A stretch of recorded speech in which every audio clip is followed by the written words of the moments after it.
A judge frames an innocent black cop thinking he's untouchable. He plants the evidence, manipulates the system, and watches as the officer's life crumbles. His career, his reputation, even the woman he loves gone in an instant. The whole city turns against him. But what the judge doesn't know? Someone was watching. Someone who wasn't supposed to hear the truth. A blind janitor, forgotten and overlooked, holds the one piece of evidence that could take down the most powerful man in town. But will anyone believe him? And can he get the proof to the right people before it's too late? This is a story of betrayal, injustice, and the one man who dared to fight back. Before we get into the story, comment below where in the world you are watching from today. The morning sun painted the city in shades of amber and gold as Officer Darius Coleman slid into his patrol car. The familiar leather seat welcomed him like an old friend, its worn surface molded perfectly to his form after countless hours on duty. He adjusted his badge, feeling its weight against his chest, a symbol of the responsibility he carried with pride, a reminder of everything he'd worked so hard to achieve. The radio crackled softly, filling the car with the usual morning chatter of dispatch. Officers checking in, routine calls being assigned, the steady rhythm of a city waking up. Darius pulled out his phone, and a warm smile spread across his face. Janelle's text lit up his screen. Don't forget, cake tasting this weekend. P.S. Your coffee's getting cold. His heart swelled at her thoughtfulness. Darius guided his patrol car through the quiet streets to their favorite cafe, Sweet Bean. The morning air was crisp, carrying the promise of a beautiful day. The small bell above the door chimed as he stepped inside, the rich aroma of fresh coffee wrapping around him like a warm embrace. There she was, Janelle Carter, the love of his life, sitting at their usual corner table with 2 steaming cups of coffee. Sunlight streamed through the window, making her skin glow. I was starting to think you'd stood me up, Janelle teased, her eyes twinkling with mischief. She wore her favorite yellow dress, the one that made her look like sunshine itself, brightening up the whole cafe. And miss my morning coffee with the future Mrs. Coleman? Never. Darius leaned down to kiss her cheek before settling into the chair across from her. The familiar comfort of their morning routine wrapped around him like a warm blanket. Janelle stirred her coffee, her engagement ring catching the light and sending tiny rainbows dancing across the table. I booked our honeymoon tickets yesterday. Her voice held barely contained excitement. Oh yeah? Going to tell me where we're going? He raised an eyebrow, already knowing the answer. She shook her head, grinning. Not a chance, you'll find out after we say I do. Her eyes sparkled with the joy of keeping this secret. Their playful banter was interrupted by Janelle's slight frown, worry lines creasing her forehead. I saw on the news yesterday about that shooting downtown. Sometimes I worry. Her voice trailed off, heavy with unspoken fears.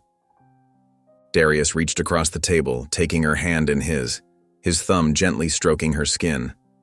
Hey, I'm careful. Always have been, always will be. It's why I'm the best cop in the precinct. He winked, trying to lighten her mood, though he understood her concerns all too well. His phone buzzed, a text from Bill Sanders. Don't forget afternoon patrol. Northwest sector today. The message was typical Bill, short and to the point. That's Bill, Darius explained, showing her the message. Duty calls. He squeezed her hand one last time before standing. As Darius started his patrol, the morning unfolded like a familiar book, each page filled with the community he'd sworn to protect. He drove through the neighborhoods he knew by heart, waving to kids waiting for their school buses and nodding to shopkeepers opening their stores. The streets were coming alive with the daily bustle of city life. Outside Morton's grocery, Ms. Perkins was struggling with a heavy box, her small frame straining with the effort. Darius pulled over immediately, parking his patrol car in a smooth motion. Ms. Perkins, let me help you with that, he called out, jogging over to assist the elderly woman. The box was filled with canned goods for the food bank she ran. Oh, Officer Coleman, you're such a blessing. Ms. Perkins beamed at him, her wrinkled face lighting up with genuine warmth. We need more good cops like you in this neighborhood. Here, Take a candy bar for the road." She pulled a chocolate bar from her pocket with a conspiratorial wink. Darius accepted the treat with a laugh, tucking it into his uniform pocket. "You're going to get me in trouble with my fiancée, Ms. Perkins. She says I need to watch my sugar intake before the wedding." The familiar exchange warmed his heart. The morning merged into afternoon as Darius continued his patrol, the sun climbing higher in the cloudless sky. He helped a lost tourist find their hotel, checking his map and giving detailed directions. He checked on a teenager who'd been having trouble at school, making sure the boy was attending his classes and staying out of trouble. He wrote up a minor fender bender report, helping 2 frustrated drivers exchange information calmly. The sun was high in the sky when the radio suddenly erupted with urgent activity, breaking the peaceful rhythm of his day. "All units be advised. We have a high-speed pursuit in progress. Suspect identified as Travis Langley, wanted in connection with multiple felonies. Last seen heading eastbound on Marshall Avenue." The dispatcher's voice was tense but professional. Darius's training kicked in instantly, his body responding before his mind could catch up. He flipped on his sirens and radioed dispatch. "Unit 247 responding." The engine roared as he accelerated, his hands firm on the steering wheel, muscles tensed with anticipation. The city streets blurred past his windows as he headed toward Marshall Avenue, the sirens clearing a path through traffic like Moses parting the Red Sea.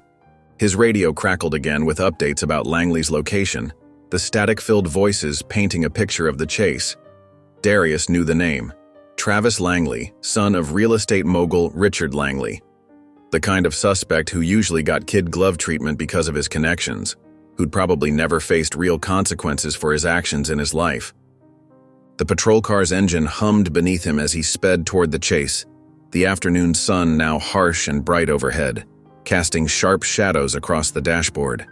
The city streets stretched before him like a maze, each turn holding potential danger or opportunity, and somewhere in that maze, a dangerous pursuit was unfolding.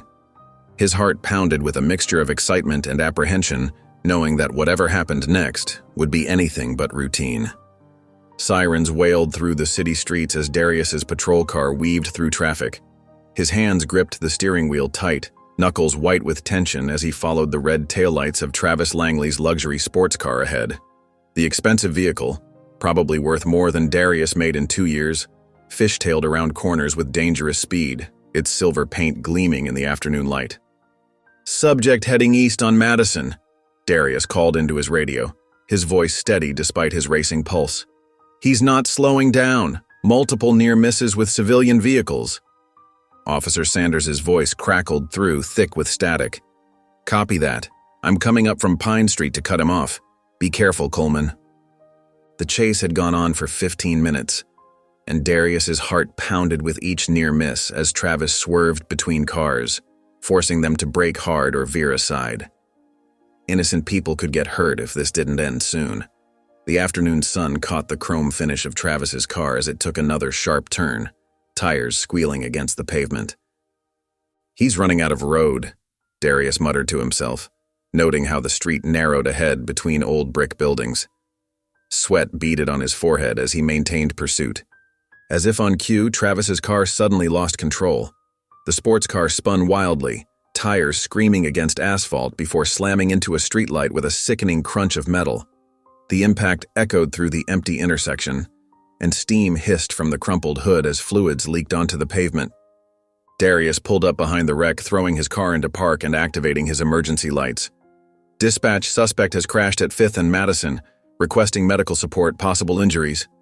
He drew his weapon and approached carefully, staying low behind his car door as Sanders arrived seconds later to back him up, gravel crunching under his boots. "Travis Langley," Darius called out, voice firm and authoritative. "Show me your hands and exit the vehicle slowly."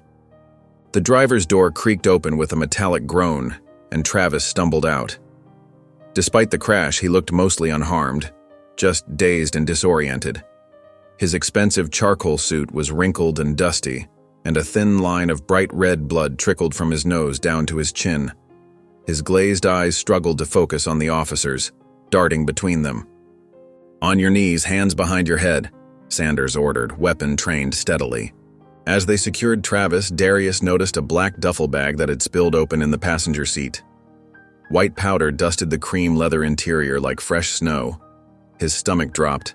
This wasn't just about reckless driving anymore. The implications made his jaw clench. "Well, well," Darius said, carefully examining the bag's contents through latex gloves. "Looks like we've got cocaine here, Sanders. A lot of it. Must be at least 10 kilos. Travis's dazed expression transformed into a smirk, his eyes suddenly sharp and cold. Even with hands cuffed behind his back, he radiated arrogance like expensive cologne. "You have no idea who my father is," he sneered, blood still dripping from his nose onto his silk tie. "This is going to be the biggest mistake of your career." "I don't care if your father is the Pope," Darius replied firmly, reading Travis his rights while maintaining eye contact. "The law applies to everyone equally, even to rich kids in fancy cars." At the station, Darius meticulously typed up his report, documenting every detail of the chase and arrest with practiced precision. The cocaine was logged into evidence, carefully weighed and photographed, and Travis was processed for booking. Everything by the book, exactly as it should be. The clicking of his keyboard echoed through the quiet office. As Darius gathered his things to leave, the station's atmosphere suddenly shifted. Richard Langley burst through the doors, his expensive tailored suit and commanding presence drawing all eyes like a magnet.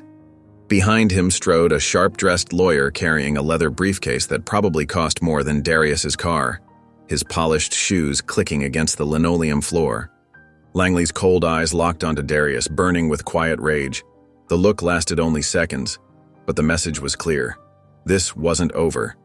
The businessman's face was carved from stone, jaw clenched with barely contained fury as he swept past toward the booking area, leaving behind the scent of power and privilege. Darius walked out of the station into the early evening air, his footsteps heavy on the concrete steps.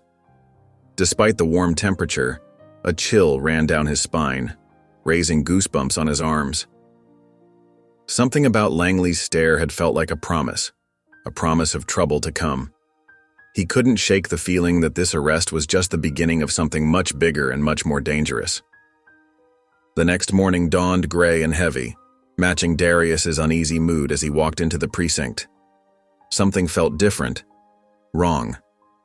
Officers who usually greeted him with friendly nods or casual conversation suddenly found their shoes fascinating or turned away, pretending to be busy with paperwork.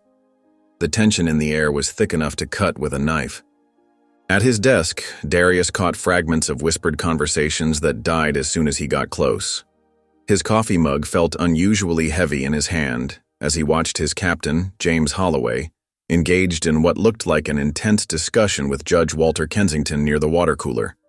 The judge's voice carried just enough for Darius to catch words like procedure and consequences. Judge Kensington cut an imposing figure in his tailored suit, his silver hair perfectly styled. His presence at the precinct was unusual. Judges rarely showed up this early, if at all. The way he gestured emphatically while speaking to Captain Holloway made Darius's stomach knot. Every few seconds, both men would glance in his direction, their expressions grim. "Coleman!" Captain Holloway's voice boomed across the room, making several officers jump.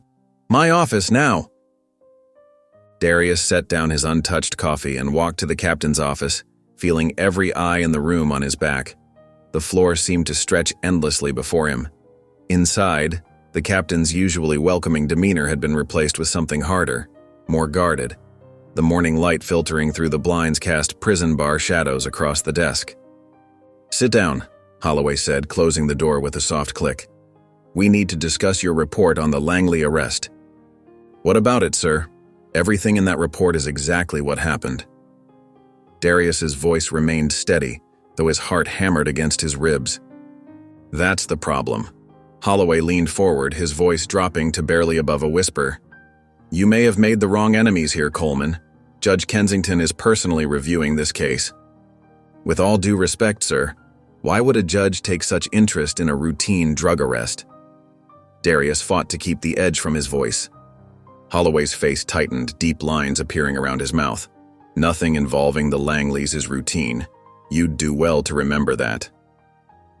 Across town at the Langley estate, Richard Langley paced his mahogany-paneled study while Judge Kensington watched from a leather armchair, swirling amber liquid in a crystal tumbler.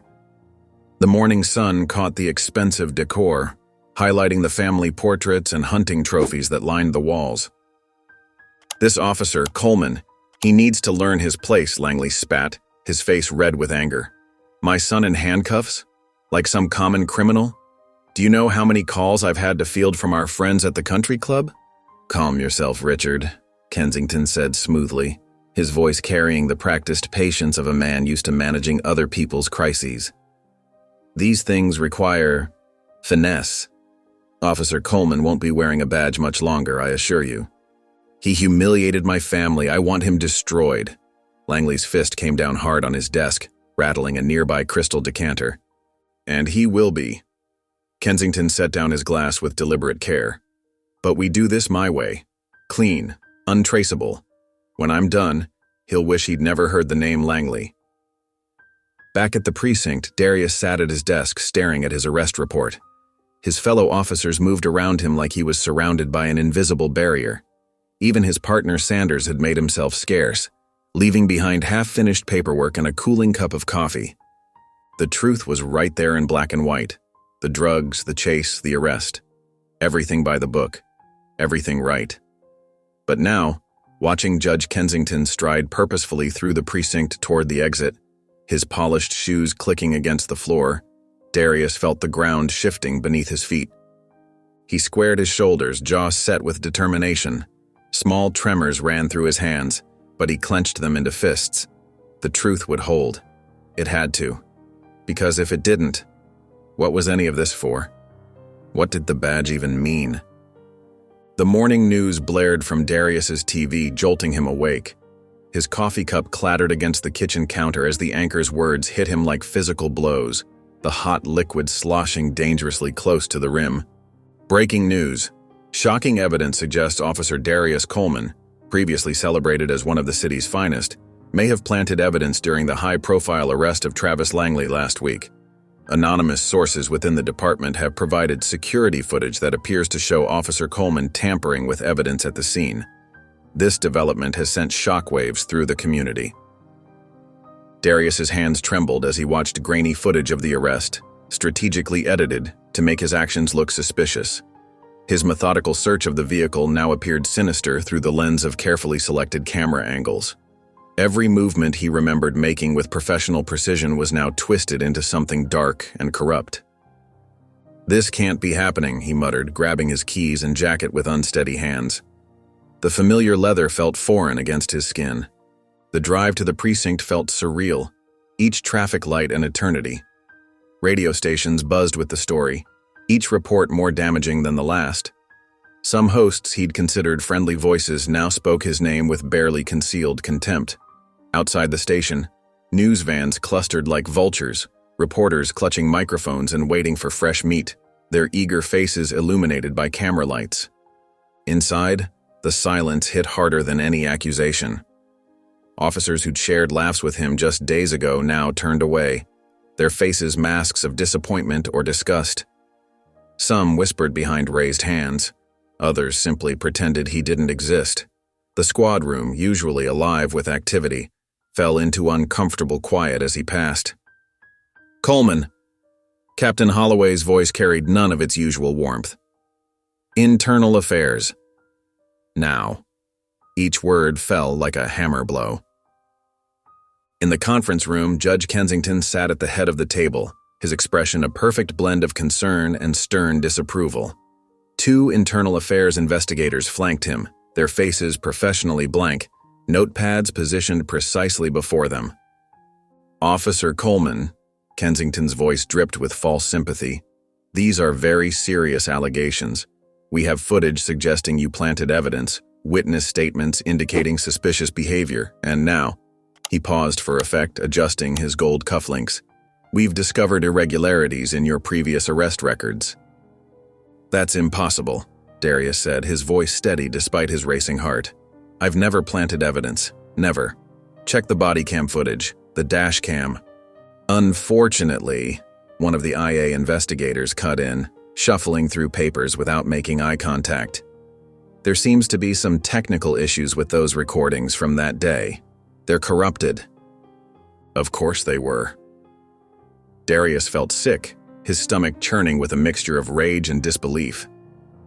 "Until this investigation is complete," Captain Holloway said, not meeting Darius's eyes.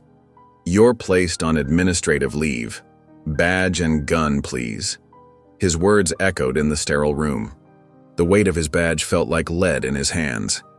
As he placed it on the table, he caught Judge Kensington's slight smirk, quickly masked by a concerned frown. The badge made a hollow sound as it hit the polished wood. Later in the locker room, Darius sat alone on the wooden bench, the fluorescent lights humming overhead. The room felt colder, bigger somehow. His now empty locker stood open, a bare metal reminder of how quickly life could change. His fingers traced the indent on his belt where his badge used to sit, the groove worn deep from years of proud service. Photos taped inside his locker showed happier times, him at the academy graduation, working community events, even one with Travis Langley's car from the arrest. Each image now seemed to mock him, reminders of a life that was slipping away. His fingers lingered on a picture of him mentoring kids at the community center, their bright smiles now painful to look at. Through the window, he could see Richard Langley talking to reporters, playing the role of concerned citizen perfectly. If these allegations are true, it shows a disturbing abuse of power. Our community deserves better. The afternoon sun cast long shadows across the parking lot. Darius picked up his badge one last time, the metal cold against his palm. Everything he'd worked for, everything he'd believed in. It was all crumbling, and he felt powerless to stop it. The shield that had once represented his purpose now felt like nothing more than a piece of metal, stripped of its meaning. The fluorescent lights buzzed overhead in the Internal Affairs office, casting harsh shadows across Lieutenant Mason Rivers's stern face. Darius sat rigid in the uncomfortable metal chair, his hands clasped tightly in his lap as he stared at the stack of fabricated evidence before him. The air felt thick with tension, and the ticking of the wall clock seemed unnaturally loud. "Care to explain this, Coleman?" Rivers slapped down a photo, his voice dripping with contempt. His wedding ring glinted under the harsh lighting as he jabbed his finger at the image. "Sir, I followed protocol exactly. I didn't plant anything." Darius kept his voice steady despite the anger burning in his chest. Sweat trickled down his back, but he refused to show any sign of weakness. Rivers leaned forward, his chair creaking. "We have surveillance footage that says otherwise." His eyes bore into Darius with barely concealed hostility. "Then show me the footage," Darius demanded, his heart racing. "I have nothing to hide." The words came out stronger than he felt. "That's not possible at this time." Rivers shuffled through more papers, the sound sharp and deliberate. "The investigation is ongoing." Desperate for support, Darius pulled out his phone and called Captain Holloway. His fingers trembled as he dialed the familiar number. The phone felt slick in his sweaty palm. "Captain, they're saying I planted evidence. You know me." "Coleman." Holloway's voice came through cold and distant like a stranger's. "You need to take some time off. The department can't afford a scandal right now." The words hit Darius like a physical blow, knocking the air from his lungs. "Sir, please, turn in your badge and gun, Coleman. You're suspended without pay, pending investigation." Walking through the precinct felt like moving through a nightmare. Officers who'd shared coffee with him just days ago now turned away, avoiding his gaze as if his supposed corruption might be contagious. He spotted Bill Sanders, his partner of 3 years, standing by the water cooler, paper cup frozen halfway to his mouth. "Bill," Darius called out, his voice echoing in the suddenly quiet hallway. "You know I wouldn't do this." Sanders stared at the floor, his shoulders stiff. Without a word, he walked away, leaving Darius standing alone in the hallway, the weight of betrayal crushing down on him. At the front desk, Darius slowly placed his badge and gun on the counter. Each item felt heavier than lead, like pieces of his identity being stripped away. The desk sergeant wouldn't meet his eyes as she logged the items into evidence, her fingers moving mechanically across the keyboard. The drive home was surreal. The city streets looked different somehow, colder, more hostile. His knuckles turned white as he gripped the steering wheel, trying to make sense of how quickly his world had crumbled. Every red light felt like another reminder of how his life had screeched to a halt. As he approached his apartment building, an uneasy feeling settled in his stomach. Something felt wrong. The lights were on in his living room window, though he distinctly remembered turning them off that morning. The curtains cast strange shadows against the glass. He climbed the stairs slowly, each step feeling like a mile. The familiar creak of the third step from the top seemed to mock him. When he opened his apartment door, his heart stopped. Janelle stood in the middle of their living room, surrounded by packed bags. Her eyes were red and puffy, and she wouldn't look directly at him. The engagement ring on her finger caught the light, a bitter reminder of promises about to be broken. Janelle. His voice came out barely above a whisper, fragile as spun glass. The door to Darius's apartment creaked open, revealing Janelle standing in the dim light of their living room. Her usual warm smile was gone, replaced by red-rimmed eyes and trembling lips. 2 packed suitcases stood beside her like silent witnesses to the unfolding heartbreak. The engagement ring on her finger caught the fading light, a cruel reminder of promises about to be broken. "Tell me you don't believe this," Darius whispered, his voice cracking. His heart hammered against his ribs as he tried to make sense of the scene before him. Janelle's silence stretched between them like a growing chasm. She fumbled with her phone, hands shaking as she held it out to him. "Look at this, Darius. Just look." Her fingers trembled so badly she nearly dropped the device. The screen showed hundreds of notifications, messages, and social media posts. Dirty cop's fiancé. How can she stay with him? Once a corrupt cop, always a corrupt cop. The words blurred before his eyes, each one a fresh wound to his already battered spirit. Comments from strangers who didn't know him, didn't know their story, yet felt entitled to judge. "I've gotten calls from my workplace," Janelle said, wiping tears from her cheeks. "My boss suggested I take some time off. My sister won't stop calling. Even my mother." She wrapped her arms around herself as if trying to hold herself together. Her engagement ring caught the light again as she moved. "I love you, Darius. God knows I do. But I can't ruin my life for this." Her voice broke on the last word. "Janelle, please." Darius stepped forward, reaching for her hand, desperate to make her understand. "You know me. You know I would never." She pulled away, grabbing her suitcases with shaking hands. "I need time to think. I need space." The wheels of her luggage squeaked against the hardwood floor, a sound that seemed to echo the breaking of his heart. "Space?" The word felt hollow in his mouth. "We're supposed to get married in 3 months." Their save-the-date cards were still displayed proudly on their refrigerator, mocking him. "I know," Janelle's voice cracked.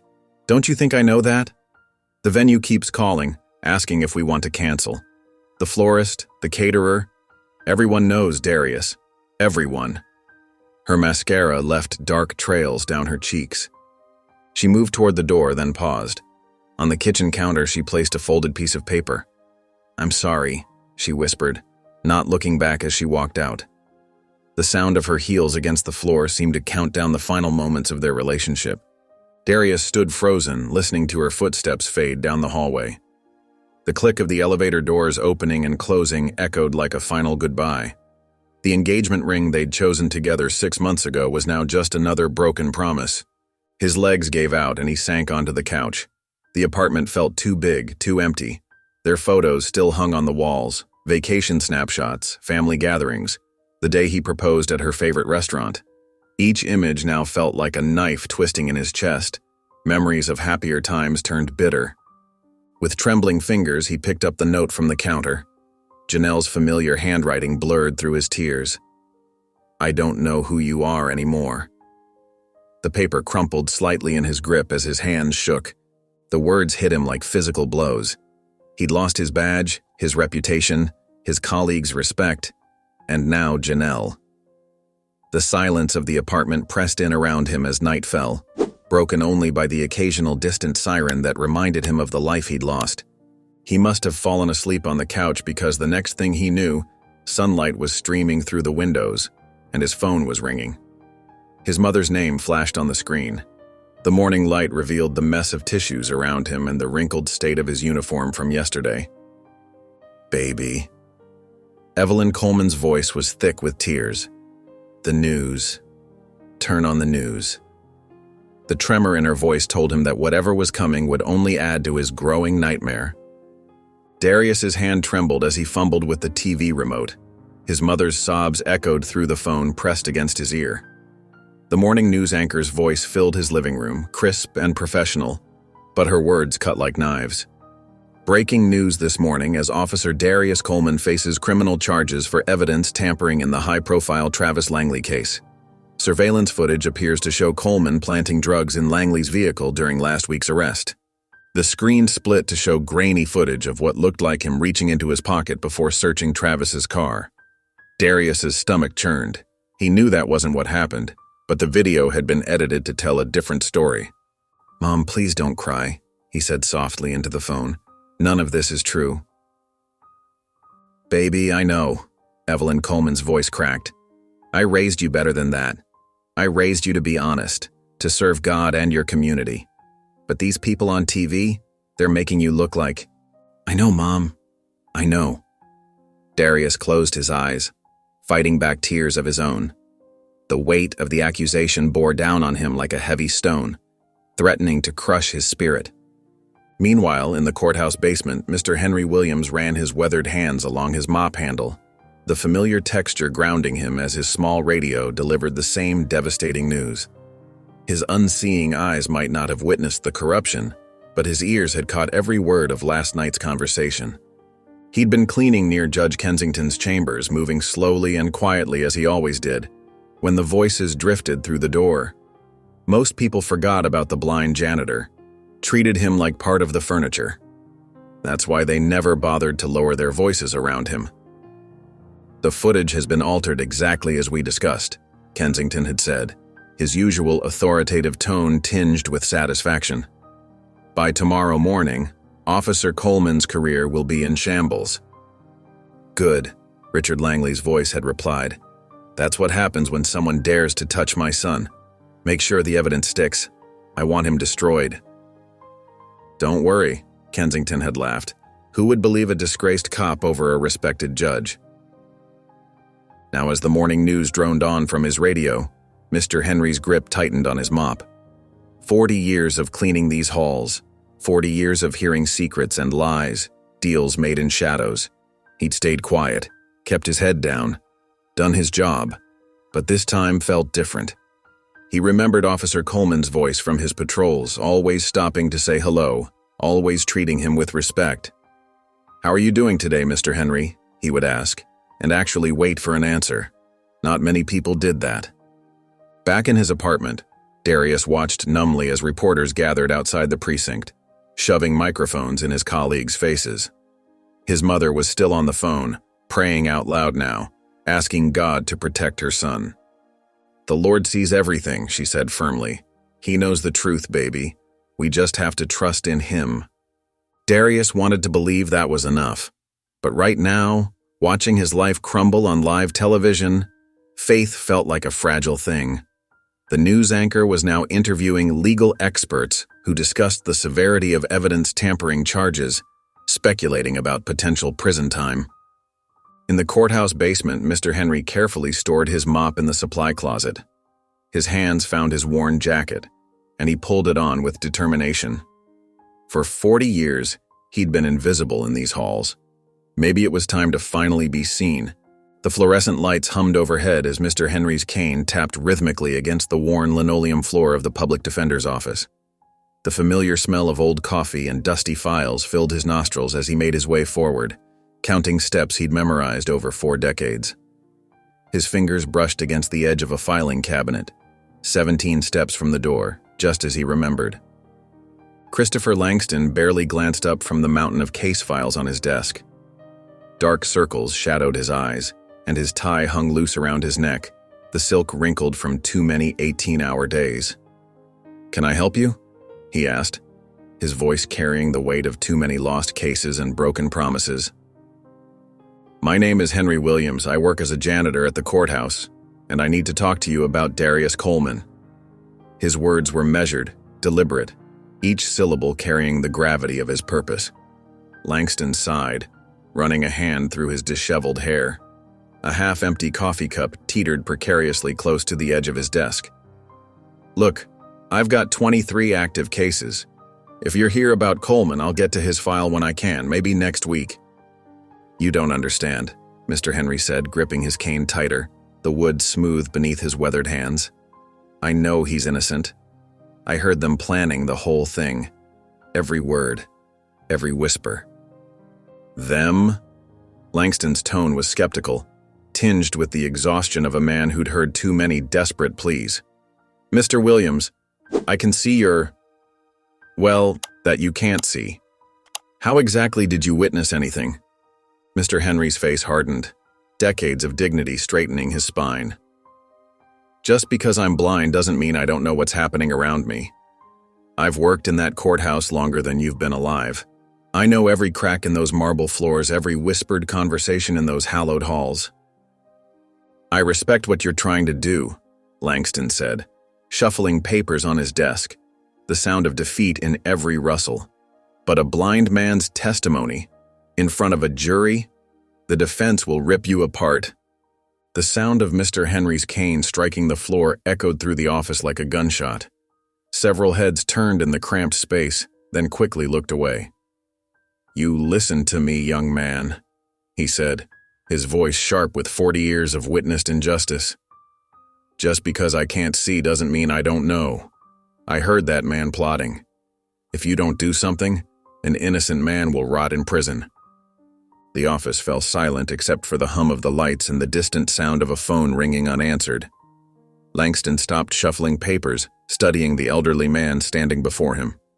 There was something in Mr. Henry's stance, in the way he held himself, that made Langston pause, a certainty that cut through years of cynicism.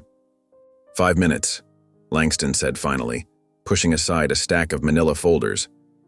"You've got 5 minutes to convince me." Mr. Henry's shoulders relaxed slightly. He pulled up a chair, the metal legs scraping against the floor with a sound that made him wince.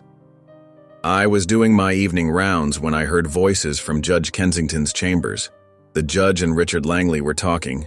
His voice dropped to barely above a whisper, heavy with the weight of secrets too long held. Meanwhile, across town, Darius sat alone in his apartment, staring at the empty space where Janelle's photos used to hang. The silence pressed in around him like a physical weight, broken only by the tick of the wall clock and the distant sound of sirens.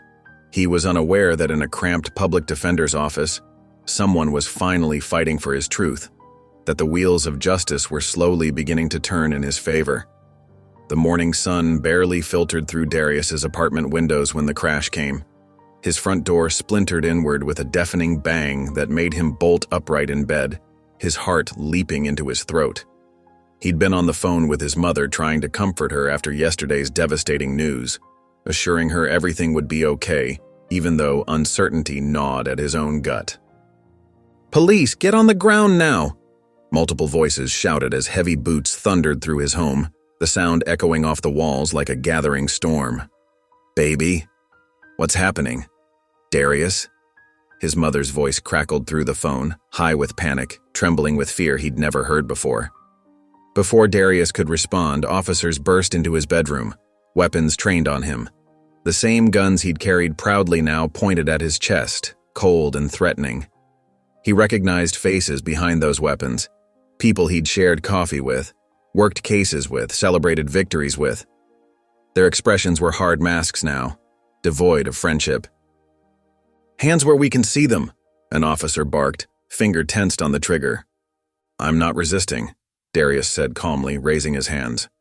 His heart pounded against his ribs, but years of training helped him stay composed, his voice steady. "Let me just tell my mother. On the ground. Now." Rough hands grabbed him, forcing him face down. The carpet scraped his cheek as someone yanked his arms behind his back, twisting harder than necessary. Cold metal bit into his wrists as handcuffs clicked tight. too tight, cutting into his skin. He could hear his mother crying through the phone on his nightstand, her sobs piercing his heart. At the precinct, officers marched him through familiar hallways. The same corridors he'd walked proudly now felt like a gauntlet of shame, each step an exercise in humiliation. Whispers followed him like shadows. Eyes darted away when he looked up, faces turning as if he carried something contagious. These were people who'd celebrated his promotions, who'd had his back during dangerous calls, who'd shared holiday parties and birthday cakes.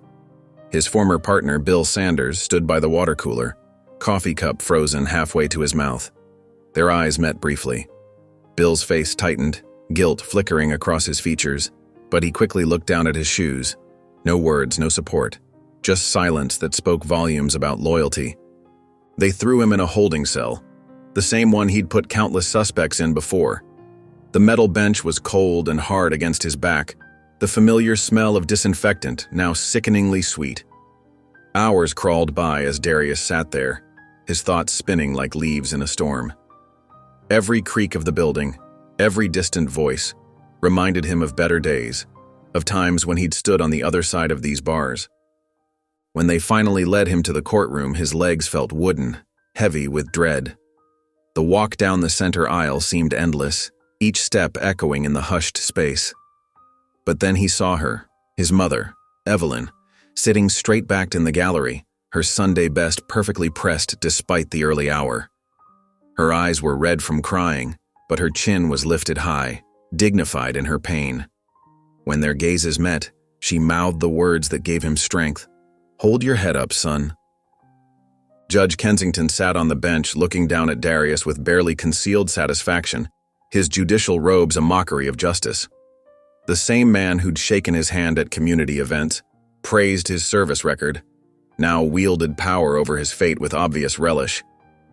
"Officer Coleman," Kensington paused, his lips curling slightly in what might have been a smile under different circumstances. "Or should I say, former Officer Coleman, this court finds sufficient evidence to proceed to trial."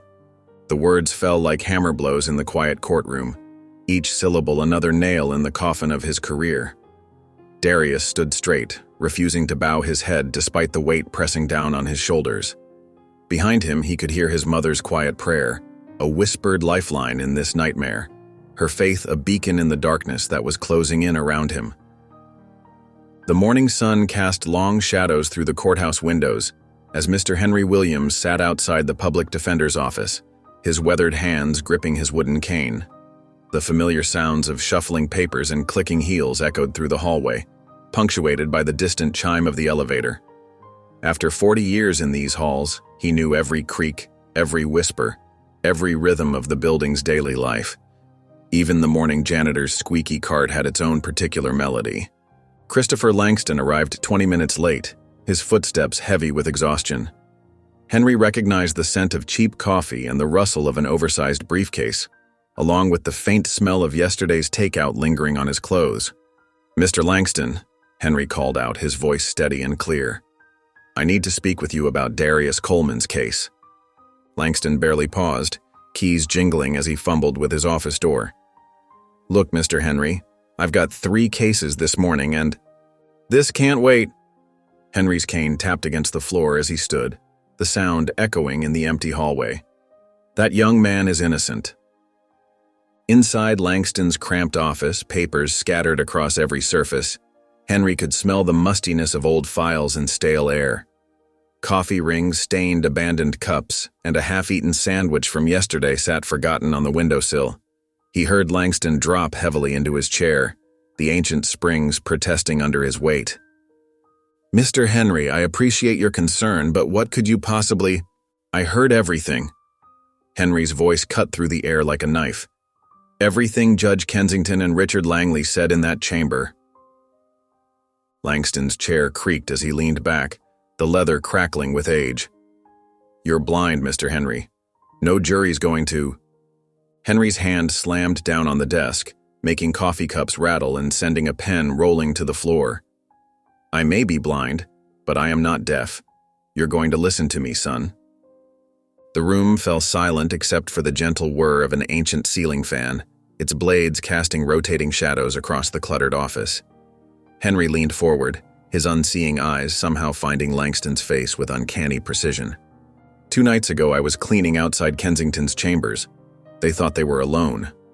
I heard Kensington tell Langley how they'd frame Coleman, how they'd doctor the evidence, every detail, every plan. Henry's fingers traced the edge of the desk as he spoke, his voice low but intense. Langston's breath caught slightly, his tie rustling as he swallowed hard. Mr. Henry, you're talking about going up against the most powerful judge in the city. And you're talking about letting an innocent man go to prison because you're scared. The words hung heavy in the air like storm clouds. Henry heard Langston's fingers drumming nervously on his desk, a rapid staccato of uncertainty. I know you're scared, Henry continued, his voice softening with understanding. But are you willing to let an innocent man go to prison because of fear? The drumming stopped. Papers shuffled as Langston shifted in his chair, the wheels squeaking against the linoleum floor. For a long moment, neither man spoke, the weight of decision pressing down on them both. Finally, Langston released a heavy sigh, and Henry heard him rubbing his temples, the soft scratch of stubble against his palms. All right, I'll look into it. But if we're going to do this, we need more than just your word. The fluorescent lights flickered and buzzed in the cramped basement office as Christopher Langston dialed a familiar number, his fingers trembling slightly with urgency. Raven Castillo answered on the first ring, her voice sharp and professional as always.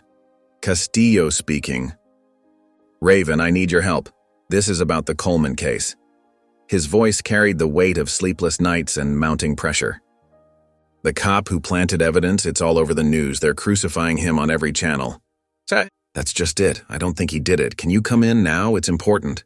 20 minutes later, Raven strode into the office, her dark hair pulled back in a tight bun, laptop tucked under her arm.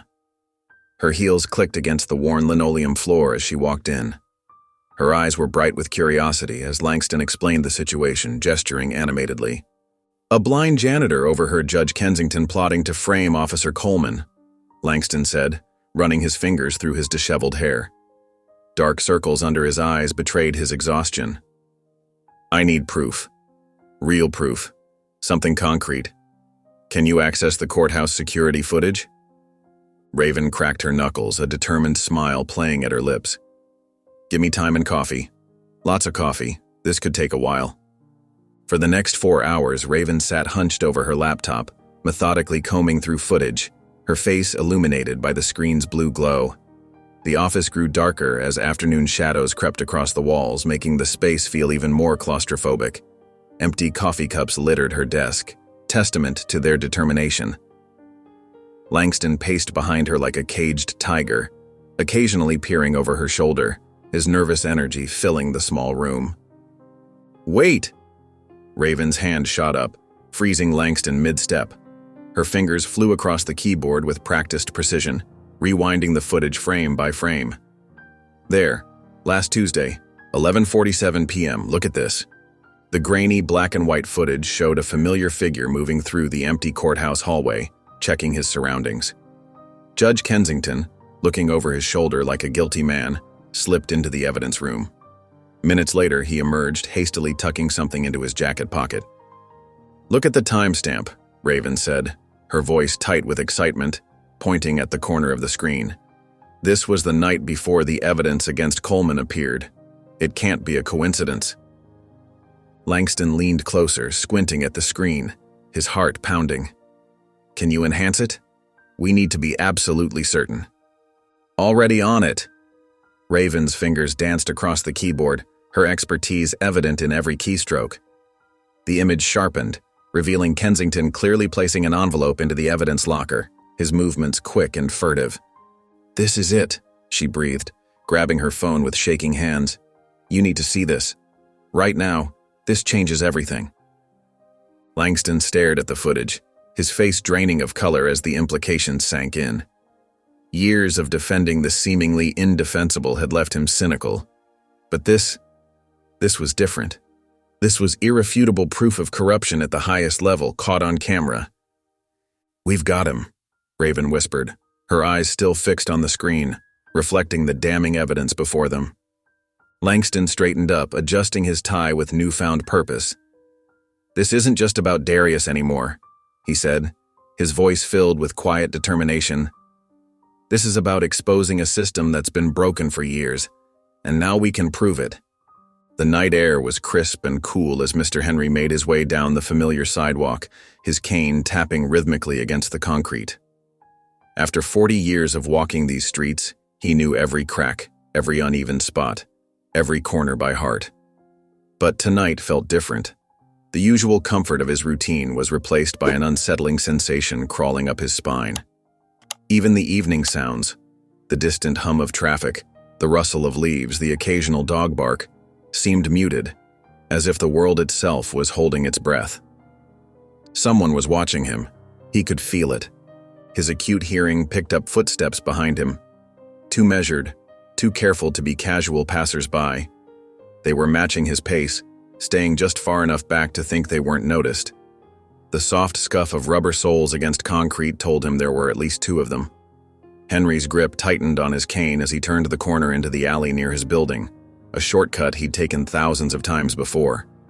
The familiar smell of damp brick and garbage filled his nostrils. The attack came swift and brutal. Strong hands grabbed him from behind, fingers digging into his shoulders as he was slammed against the rough brick wall. His cane clattered to the ground, the sound echoing off the narrow walls. Before he could cry out, a second attacker drove a fist into his ribs, knocking the wind from his lungs.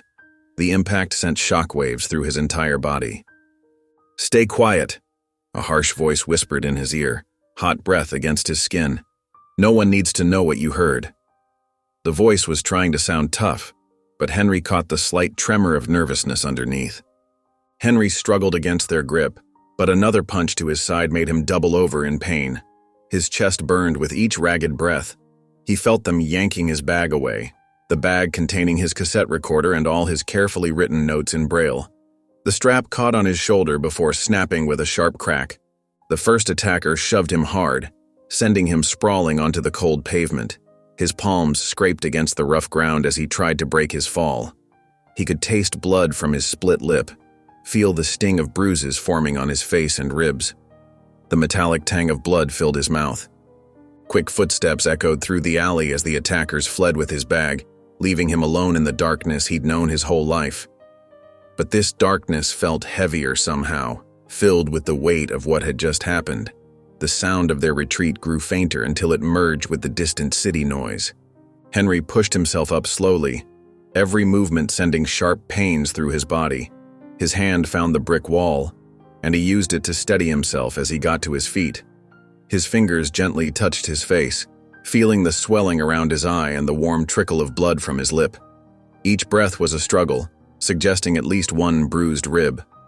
Standing there in that alley, beaten but unbroken, Henry let out a short, bitter laugh. "They think this will shut me up," he muttered through gritted teeth. "They don't know me at all." Despite the pain, his voice carried a steel-like determination that echoed off the alley walls. The fluorescent lights in the prison corridor buzzed incessantly as Darius lay on his thin mattress, staring at the gray ceiling above him. His mind raced through every moment that led him here. The arrest, Travis's smirk, Judge Kensington's calculating eyes, Janelle walking away. Sleep had been impossible for days now, replaced by a gnawing ache in his chest and questions that wouldn't stop spinning. The constant drip of a leaky faucet down the hall only added to his restlessness. The sound of heavy boots echoing down the corridor broke through his thoughts. A guard appeared, his face a mask of indifference beneath the harsh lighting. "This came for you," he muttered, barely glancing at Darius as he tossed a small white envelope through the bars. It landed with a soft pad on the concrete floor, skidding slightly before coming to rest. Darius sat up slowly, eyeing the envelope with growing unease. His name was typed on the front. No return address, no markings, just stark black letters against white paper. His hands trembled slightly as he picked it up, feeling the thin paper between his fingers. Something about it made his stomach tighten into knots. He tore it open carefully, pulling out a single sheet of paper that felt oddly heavy in his hands. The message was short, typed in plain black letters that seemed to burn into his vision. "Stop fighting. Drop the case. You won't get out of this." If you keep pushing, consequences will follow. The paper crinkled as his fingers clenched around it, the sound sharp in the quiet cell. His heart pounded against his ribs, each beat accompanied by a surge of anger that spread through his chest like wildfire.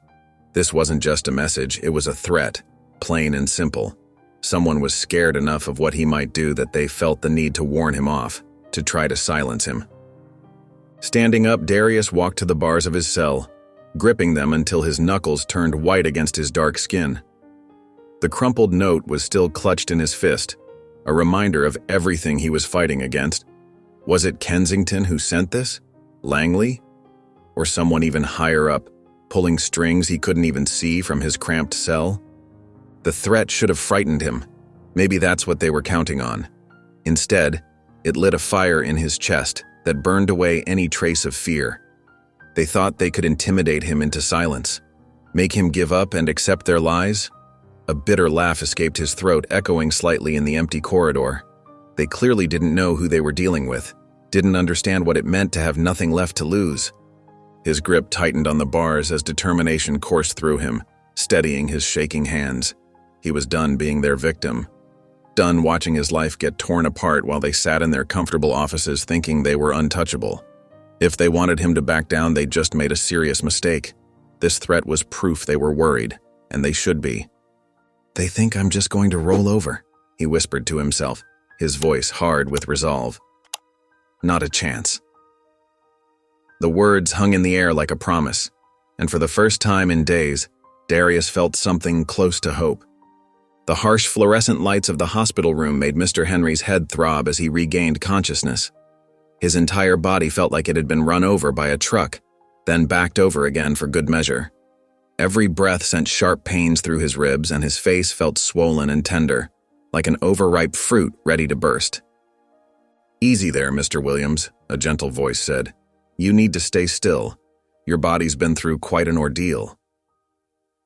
Nurse Lillian Carter adjusted his pillow with practiced hands, her movements precise and gentle. She was a veteran of the night shift, having seen plenty of assault victims in her 20 years of service. But something about this elderly blind man touched her heart particularly deeply. Maybe it was the quiet dignity he maintained even in his battered state. "You're lucky to be alive," she said softly, checking his IV line. "Those animals did quite a number on you. 2 cracked ribs, severe bruising all over your torso, and a nasty cut on your lip that needed stitches." Henry tried to sit up but immediately regretted it as pain shot through his chest like lightning. "My belongings," he managed to say through clenched teeth tasting copper. "Where are they?" "I'm sorry, Mr. Williams. You were brought in with nothing except the clothes on your back. The police report says it was likely a robbery. They found you in the alley behind Mason Street." Henry's heart sank into his stomach. His cassette recorder, his careful notes, all gone. They'd taken everything he could use to help Darius. The attackers knew exactly what they were after. This wasn't some random mugging, it was a calculated move to silence him. But then a memory flickered in his mind, clear as day, like a beacon of hope cutting through his pain. 2 weeks ago, he'd made a backup recording, just in case. He'd hidden it behind the loose brick in his janitor's closet at the courthouse, a habit he'd developed over 40 years of witnessing things he wasn't supposed to see, or in his case, hear. The same instinct that had kept him alive all these years had prompted him to make that copy. Despite the pain screaming through his body, Henry began to swing his legs over the side of the bed. The movement sent waves of agony through his chest, but he had to get to that tape before someone else found it. "Mr. Williams," Nurse Carter exclaimed, rushing to his side with quick steps. "What do you think you're doing? You're in no condition to leave. You need at least 24 hours of observation." "Sometimes, miss," Henry said, grimacing as he pushed himself to sit upright, his hands trembling with the effort. "A man has to do what's right, even when his body's telling him otherwise. Some things are more important than comfort. But you need rest. Your injuries could get worse if you—" "What I need," Henry interrupted firmly, his voice carrying the weight of decades of conviction, "is to finish what I started. There's an innocent man counting on me whether he knows it or not, and I won't let him down." He could feel the nurse's concerned gaze on him as he carefully tested his weight on his feet. The floor felt cold through his thin hospital socks, sending a shiver up his spine, but he forced himself to stand straight despite the stabbing pain in his ribs. Each movement was a battle against his protesting body. "At least let me get you some pain medication before you go," Nurse Carter pleaded, recognizing the unmistakable determination in his face. She knew that look. It was the same one she'd seen on parents rushing to their injured children, on people fighting impossible odds. Henry nodded gratefully, sweat beading on his forehead from the simple effort of standing. He knew he'd need it for what lay ahead. The backup tape was his last chance to expose Judge Kensington's corruption and bring down his house of lies. He couldn't let Darius down, not when he was the only one who could prove the young officer's innocence. Sometimes justice needed a helping hand, even if that hand was bruised and shaking. The afternoon sun filtered through the dusty blinds of Christopher Langston's cramped office, casting long shadows across stacks of case files and legal documents. Langston sat behind his desk, tie loosened, sleeves rolled up, staring at the security footage frozen on his laptop screen. Across from him, Raven Castillo paced back and forth, her heels clicking against the worn linoleum floor. "This footage proves Kensington was there," Raven said, stopping to lean over Langston's shoulder. "But any half-decent lawyer will argue he had legitimate reasons to access the evidence room." Langston rubbed his temples. "They'll say he was reviewing evidence for another case. We need something concrete. A confession, documentation, anything that proves direct interference." "What about phone records?" Raven suggested, settling into a chair. "Between Kensington and Richard Langley? They're too smart for that. Everything important would have been discussed in person." Langston's voice carried the weight of years fighting losing battles in court. The phone on his desk rang, startling them both. Langston hit the speaker button. "Public Defender's Office." "Mr. Langston?" The voice was weak but determined. "It's Henry Williams." "Mr. Henry? Should you be calling? I heard about the attack." "Listen to me," Henry interrupted, his breathing labored. "I need you and Ms. Castillo to come to the hospital right now. I still have something that can end this once and for all." Raven and Langston exchanged glances. "What do you mean?" Langston asked. "Not over the phone. Just come. Room 412. Hurry." 20 minutes later, they stood beside Henry's hospital bed. His face was bruised, one eye swollen shut, but his good eye burned with intensity. "They took my recorder," Henry said, his voice barely above a whisper. "But they didn't know about the backup tape." "Backup tape?" Raven leaned forward. "I've worked at that courthouse for 40 years. You think I don't know how to protect myself?"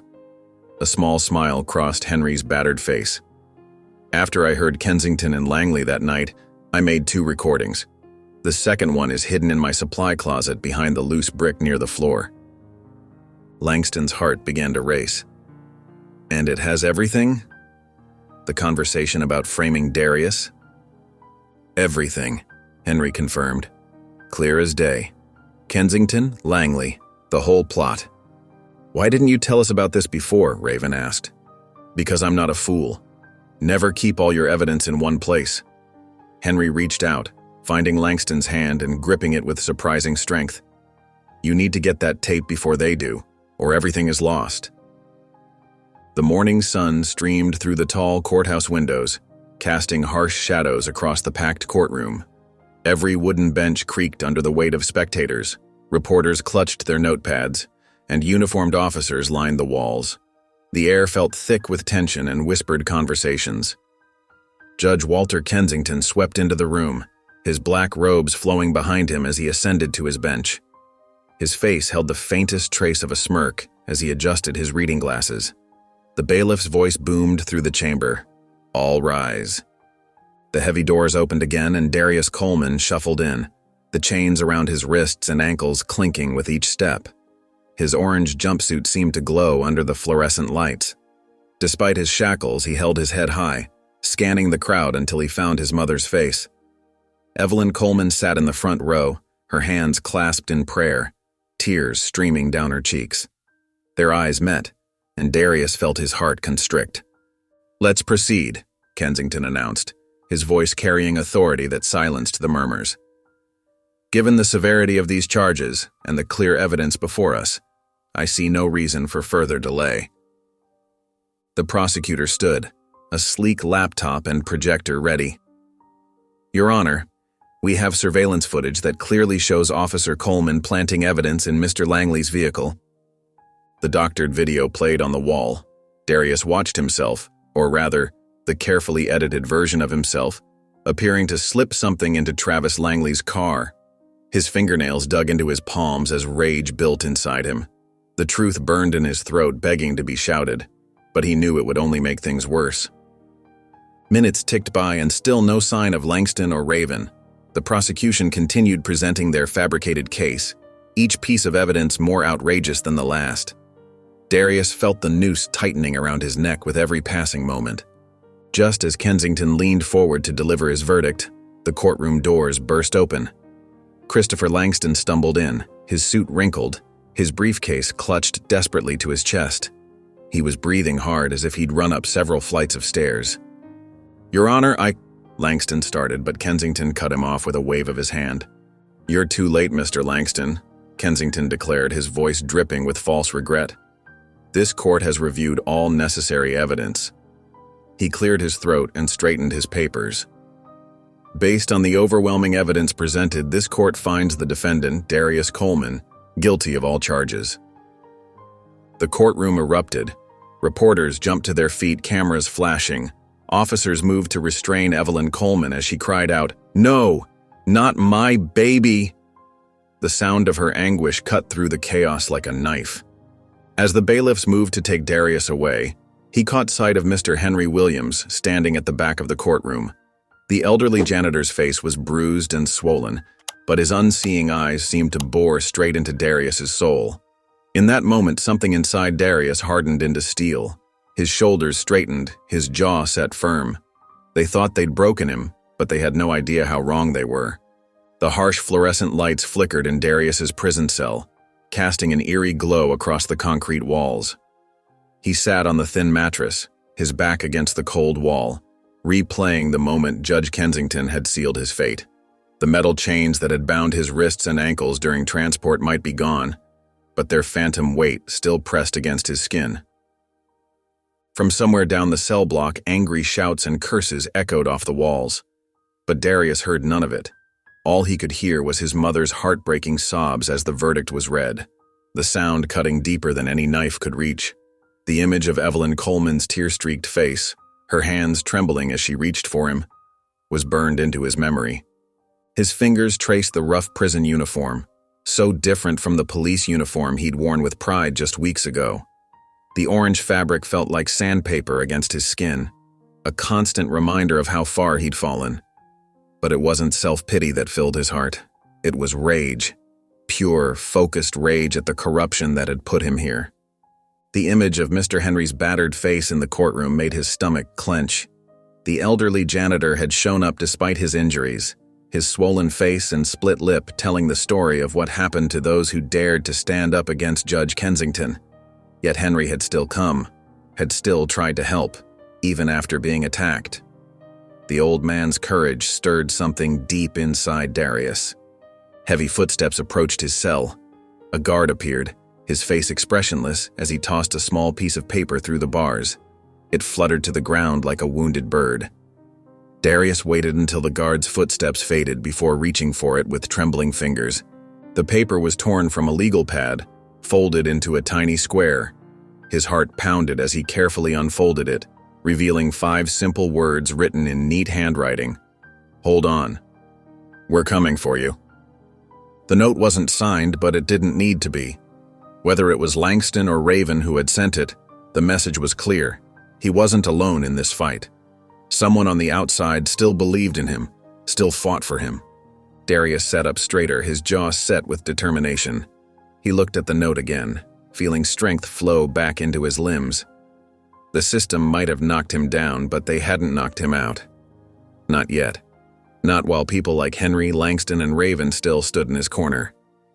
He clenched the paper in his fist, his voice barely above a whisper but filled with steel. "They want a fight? I'll give them one." The early morning silence of the courthouse echoes with Mr. Henry's labored footsteps.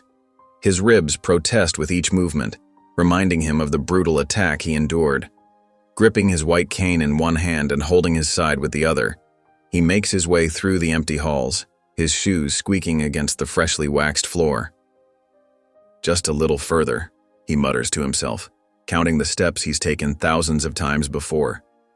23 steps from the side entrance, turn left, 12 more to the supply closet. The familiar smell of cleaning supplies greets him as he enters the small space.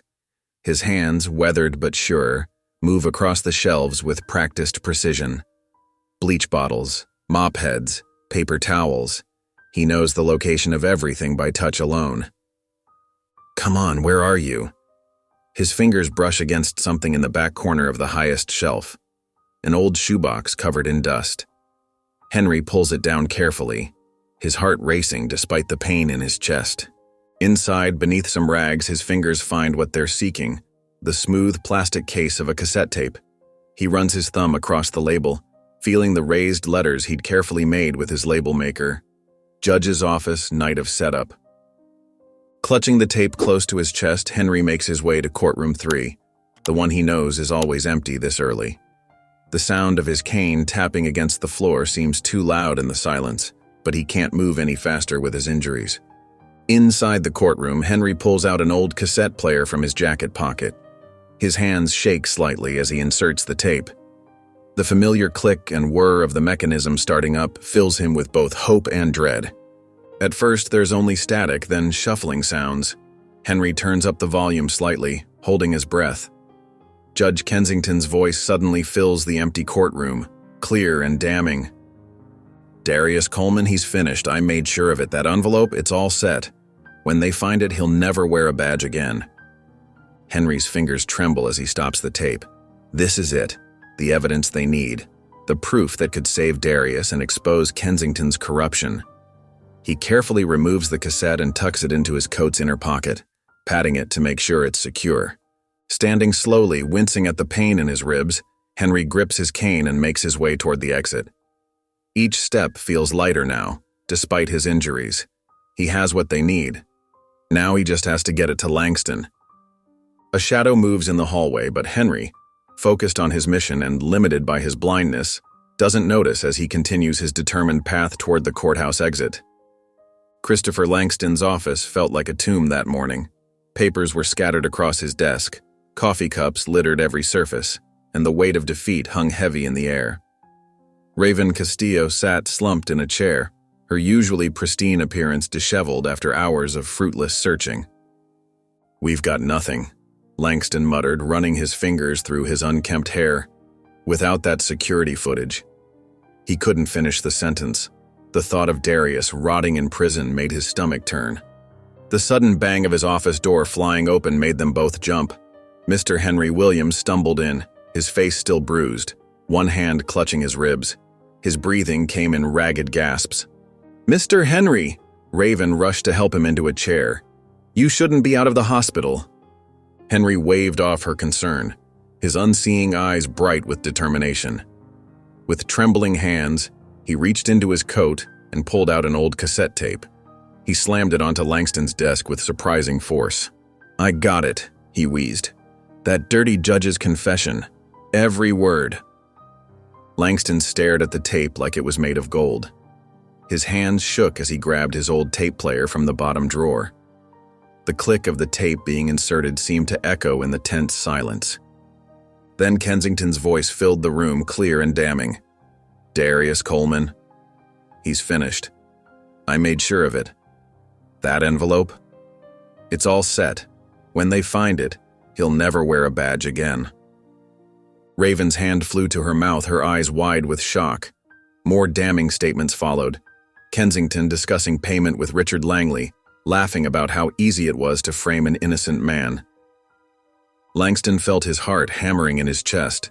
After weeks of despair, of watching an innocent man get railroaded by the system, they finally had something concrete, something real. "This changes everything," he said, a smile spreading across his face for the first time in days. He jumped up, grabbing his coat from the back of his chair. "We need to get this to the court. Now." The old tape player continued to play, spilling out more of Kensington's arrogant confessions. Mr. Henry sat back in his chair, a satisfied smile on his battered face. Despite his injuries, despite everything they'd put him through, he'd won. He'd gotten the truth. Raven was already on her phone, typing furiously. "I'm calling the DA's office. They need to hear this immediately." Langston gathered the tape and his briefcase, his mind racing with the legal implications. This wasn't just evidence. This was a smoking gun. This was everything they needed to free Darius and bring down Judge Kensington's corrupt empire. The afternoon sun glinted off the news station's glass facade as Langston's car screeched into the parking lot. His knuckles were white on the steering wheel, his heart pounding with equal parts fear and determination. Beside him, Raven clutched the cassette tape to her chest like it was a precious jewel. "Are you sure about this?" she asked, her voice barely above a whisper. "The courthouse would be more official." "The courthouse is Kensington's playground," Langston replied, killing the engine. "We need to go bigger." Inside the station, the bustling newsroom hummed with activity. Reporters hunched over computers, phones rang constantly, and the wall-mounted TVs displayed various news channels. Langston marched straight to the receptionist's desk. "We need to see Benjamin Carter now." The receptionist started to object, but something in Langston's eyes made her pause. She picked up her phone, dialed, and spoke quietly. Minutes later, they were ushered into Carter's office. Benjamin Carter looked exactly like what Langston expected from a veteran journalist. Salt and pepper hair, reading glasses perched on his nose, and eyes that had seen too much corruption to be naive anymore. He leaned back in his chair, studying them. "Make it quick," Carter said. "I've got a broadcast in 30 minutes. Langston placed the tape recorder on Carter's desk. "What I'm about to play, you will blow up the entire justice system in this city." The tape crackled to life. Kensington's voice filled the room, clear and damning. Carter's expression changed as he listened, from skepticism to surprise, then to barely contained rage. By the time the recording ended, he was already reaching for his phone. "Get me Sarah and Mike," he barked into the receiver. "Now, and clear tonight's primetime slot." He turned to Langston and Raven. "This isn't just corruption. This is systematic abuse of power. A respected officer framed, a judge caught red-handed." He shook his head. "We're running this tonight." Outside the station, a black SUV idled across the street. Inside, a man in an expensive suit pulled out his phone. His voice was cold as he delivered the message. "Kensington isn't going to like this." Back in Carter's office, reporters began filing in. They huddled around Carter's desk, listening to the tape, taking furious notes. Carter was already outlining the broadcast schedule. "This goes live at 8, he announced. "Full coverage, no holds barred." As Langston and Raven headed for the door, Carter called after them. "You just started a war." They stepped into the hallway, the weight of what they'd just done settling over them. The truth was finally going to come out, if they could keep the tape safe until tonight. The fluorescent lights in the prison corridor cast harsh shadows as Darius sat cross-legged on his narrow bunk, eyes fixed on the small TV mounted high in the corner. His cellmate had stopped complaining about wanting to watch something else when he saw how intensely Darius was focused on the screen. "Coming up next, a breaking news exclusive." The news anchor's voice made Darius's heart skip a beat. He leaned forward, hands clasped tightly together. The familiar face of Benjamin Carter appeared on screen, his expression grave as he looked directly into the camera. "Good evening. Tonight we bring you undeniable evidence of a shocking corruption scandal that has rocked our city's justice system." Carter held up a cassette tape, its plastic casing catching the studio lights. "What you're about to hear is Judge Walter Kensington, in his own words, admitting to framing an innocent police officer." The recording began to play. Kensington's unmistakable voice filled the prison block, causing several inmates to stop their card games and look up at the TV. "Darius Coleman, he's finished. I made sure of it. That envelope, it's all set. When they find it, he'll never wear a badge again." Across town in her modest living room, Evelyn Coleman sank to her knees in front of her television set. "Oh, Lord Jesus," she whispered, tears streaming down her face. Thank you. Thank you. Her hands trembled as she reached for her phone to call her prayer circle. In his mansion study, Judge Kensington stood frozen, watching his own voice betray him on national television. The crystal tumbler in his hand shattered against the stone fireplace, sending shards of glass and bourbon flying. "No!" he screamed, face contorted with rage. "No!" The broadcast continued relentlessly, laying out the entire conspiracy. Benjamin Carter's voice was steady and authoritative as he presented document after document, testimony after testimony. Back in his cell, Darius could hardly breathe. Other inmates were calling out to him now. "Hey, Coleman, they did you dirty. Man, that judge is going down." The night seemed endless. Darius couldn't sleep, watching replay after replay of the broadcast on different news channels. By morning, the story had exploded.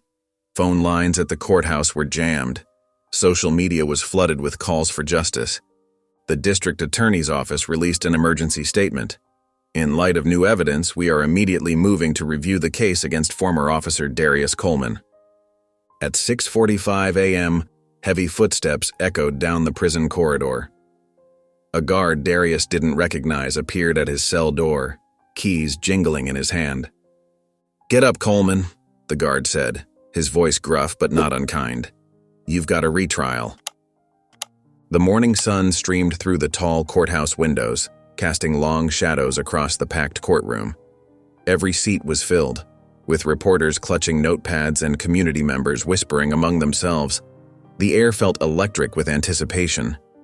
Judge Walter Kensington sat at his bench, his usually confident demeanor showing cracks. His fingers drummed nervously on the wooden surface as he watched the bailiff lead Darius into the courtroom. For the first time since his arrest, Darius walked in without shackles, his head held high. In the front row, Evelyn Coleman clutched her worn Bible, her eyes never leaving her son. Tears glistened on her cheeks, but she managed a warm smile when Darius glanced her way. The Bible's pages were marked with dozens of sticky notes, passages she'd been praying over during her son's imprisonment. Christopher Langston rose from the defense table, his movements deliberate and confident. He held up the cassette tape, its plastic casing reflecting the overhead lights. "Your Honor, the defense would like to present new evidence." The prosecutor jumped to his feet. "Objection! This evidence wasn't properly submitted." But the district attorney sitting behind him tugged at his sleeve and shook his head. They both knew what was coming. The damage was already done. Langston inserted the tape into a player connected to the courtroom's speaker system. The room fell silent as Kensington's voice filled the air, clear and unmistakable. "Darius Coleman? He's finished. I made sure of it. That envelope? It's all set. When they find it, he'll never wear a badge again." Gasps erupted throughout the courtroom. A photographer's camera clicked rapidly, capturing Kensington's face as it drained of color. Several jurors leaned forward, their expressions shifting from shock to anger. The heavy courtroom doors swung open. Special Agent Monica Reyes led a team of federal agents down the center aisle, their badges gleaming. Her heels clicked against the marble floor as she approached the bench, pulling an arrest warrant from her jacket. "Judge Walter Kensington," she announced, her voice carrying through the now silent courtroom. "You are under arrest for conspiracy, evidence tampering, and obstruction of justice." Two agents moved behind the bench. Kensington's face contorted with rage as they pulled him to his feet. The handcuffs clicked shut around his wrists, the same sound that had haunted Darius for weeks. As the agents led him past the defense table, Kensington locked eyes with Darius. His voice dripped with venom. "You'll regret this, Coleman." Darius stood tall, meeting his gaze steadily. A smile spread across his face, the first genuine smile in weeks. "No," he replied calmly. "I won't." The afternoon sun cast a warm glow across the prison's concrete walls as Darius stood in the processing room, his heart beating steadily.